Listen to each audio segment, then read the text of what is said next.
Well, hello there, and welcome to Slooh, your interface to outer space. I'm your host, Jerry Monteur, and first of all, I'd like to welcome those of you who are watching us on Facebook and Twitter, and I'd like to encourage you to join us on Slooh.com for this very special live show tonight. Check us out on Slooh.com, explore the website, become part of our thriving community. It is really terrific. It is tons of fun. I guarantee you will enjoy yourself. Slooh.com. Okay, on to tonight. We'll be discussing the phenomenon known as Manhattanhenge. And there's a look at Manhattan right there. Live feeds coming to us from our Slooh ground crew in New York City. Unfortunately, the weather not exactly cooperating right now, just like the show back in May. But hopefully the clouds you see there will clear so we can capture this rare sunset event. And luckily, we do have some footage of our big star, the sun, taken with Slooh telescopes, where we've been observing some pretty interesting activity over the last few days. So we'll take a peek at that, as well as watching the city streets of New York. All right, joining us on this show, we have two special guests. First of all, Dr. Paige Godfrey, our head of research here at Slooh. She'll discuss just what Manhattanhenge is and how it occurs every year.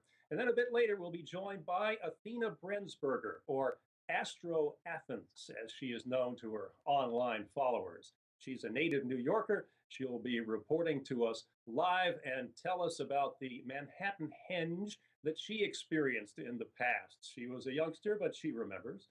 Also, we'll have a quick peek through our Slooh telescopes to see what our members are looking at live tonight. So stick around at the end of the show as we piggyback those missions. So don't forget, you can ask me or our guests any question you want by using the hashtag Slooh, S-L-O-O-H. And if you're in Manhattan yourself and you capture any images, please send them to us via our social media channels so we can share them on the show. All right, let's get right to it then, and welcome to the show, Dr. Paige Godfrey. So, Paige, just our rotten luck, sunset will happen, but we just probably won't be able to see it tonight. Hi, thanks for having me, Jerry. Yes, unfortunately, we are not going to be able to see this unless the clouds disperse. But we do have one more chance tomorrow night. It's the last chance in 2017 where we might be able to see the sun crossing the grid, although I think we're calling for rain again. So Yeah, maybe that's not. that's what I hear. All right, fingers crossed. Anyway, so let's get into it. This is not going to stop us from doing a show. Paige, why is it called Manhattanhenge? It's called Manhattanhenge, coined by Neil deGrasse Tyson, astronomer at the American Museum of Natural History. He took a twist on the famous Stonehenge name, and of course, then took the stone out and threw Manhattan in for the fabulous city we're viewing it from. Yep, there's Stonehenge right up on the screen. So it's a Hmm. twist because Stonehenge, we're not entirely sure what it was built for, but you can see the beautiful sun crossing through that grid as well. And so Manhattanhenge is a take on the Stonehenge name. Okay, so now we're talking about a city with big buildings. Can you explain quickly what exactly it is and what causes it? Sure. So what it is as you're looking down certain streets in New York, because New York is a grid system, so you can look down the streets, you can see on the screen the grid, and it faces east-west. When the sun sets on the West Coast, we can see the sun directly between the buildings on 4 days out of the year. So the two that were in May and the two today. And so what's happening is the sun, rises in the east and sets in the west, and it crosses overhead. And so it takes this path in our sky, and as it sets certain times throughout the year, it falls in between the buildings, and it's perfectly aligned. It creates like a glow down the street. It's just stunning. Okay, and that time is exactly when? What is the precise moment of Manhattanhenge, even though we won't be able to see? Current one, which means that we're approaching a solar minimum of activity. So that means that there are days consecutive with no sunspots on them. And we've had that recently. And then all of a sudden, we're just talking about the lack of sunspots and the solar minimum. And we get a notification about this huge hedgerow that's pushing off the sun. It's really cool. I guess the sun just wanted to keep us on our toes. Yeah, well, there you have it, folks. Proof that the sun actually does exist, even though we can't see it in Manhattan. Yeah. All right, thank you so much, Paige. The sun looks nice, even if it is stuck behind the clouds. Maybe we're going to get lucky next year. So Hope. thanks so much for joining us. Appreciate it. Thank you. All righty, coming up next, we'll be joined by Athena Brensberger, who will give us her insight on how she feels about Manhattanhenge, what it's like to live in the city during this phenomenon, which she has experienced. So stick around. We'll be right back.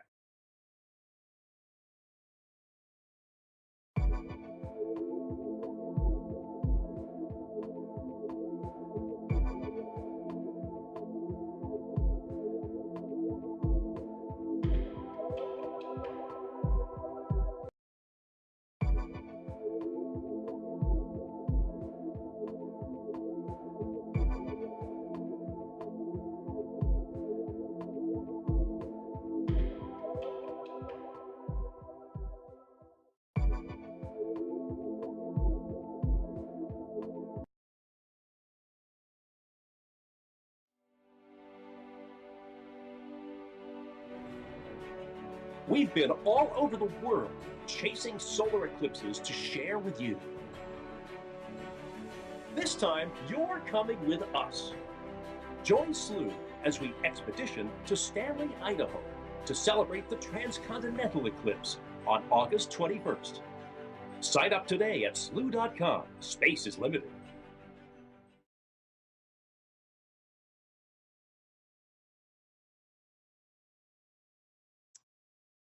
And welcome back, everybody, to Slooh during this special look at Manhattanhenge from New York City. Now, we just learned from Dr. Paige Godfrey all about the science behind Manhattanhenge, but what's it like from the perspective of someone who lives there? Luckily, we have someone here who is a resident of the Big Apple, and we'd like to welcome back to the show Athena Brensberger. Athena, good to see you once again. I know you're not in New York right now, you're in Santa Monica, but have you been in the city while Manhattanhenge is happening? Have you seen it? Yeah, I have. It's like the coolest experience that I really can think of. Just kind of growing up, like in New York City, seeing the buildings all the time. But there's nothing that can compare to seeing giant ball of plasma set between buildings. It's pretty cool. So it's the first time I saw it. I think I was 10 years old. You were 10 years old? I'm having trouble hearing Yeah. you. You were 10 years old when it happened? Yes, yeah, 10 years old the first time I saw it. And it was definitely in a very hot July summer night that I could remember. That's neat. So, one of our members recently wrote an insightful piece on what henges actually are and their history. How does Manhattanhenge relate to other henges, like Stonehenge, for instance? Yeah, well, I feel like Manhattanhenge is really it was built on like the ancient like the people who actually like had built New York City, and I feel like they're really inspired by getting a lot of feedback. I'm not sure if you can hear me. Is it fine? I can hear you. Yep. Okay, right.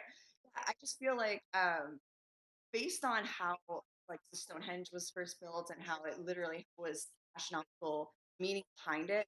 Um, the people who first built like the architecture of New York City also wanted to incorporate that for future generations, future New Yorkers like me, my kids, the future, to really understand like that New York City is not just buildings, but it's a huge meaning of just there's so much more to our universe that really is built on our architecture, our history, and that should be incorporated in like our future and like let people know more about that. And I think that meaning of Stonehenge was it's cool that it's built into Manhattan and Chicago and all the other cities because it kind of brings back the rural meaning of what was here before our cityscapes. Yeah, it's an excellent point, and we hopefully learn from all this, don't we? Athena, before we let you go, let's take a sneak peek at what members are watching live in Slooh's telescopes right now. It's a few of the telescopes that some members have booked today, and the views you're about to see are from our flagship observatory at the Institute of Astrophysics of the Canary Islands. If we can get those up there right now. And there we go. So, what do you make of these views, Athena? I think that's phenomenal. It's something I've never seen before, except for in images. I haven't seen it live. That's really fascinating. This is what I'm talking about when it comes to like why I love that something like Manhattanhenge has become such a trend, because stuff like this, it's just a reminder to us, future generations. It's when you grow up in the concrete jungle, you're constantly being surrounded by like buildings and infrastructure and like business, and you start to forget what's beyond our own city, like what's actually beyond our planet. Images, seeing live streams, stuff like this through our telescopes is a huge reminder. And I think that's what I like so much about Henge. You get a gathering of so many people together to really see. I mean, our sun's much bigger than us. It's keeping us alive. Really setting between city streets, and I think it kind of serves as a reminder that there's so much more out there other than just our buildings and we go to work every single day. So that was impactful to me when I was young to see that. And then that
you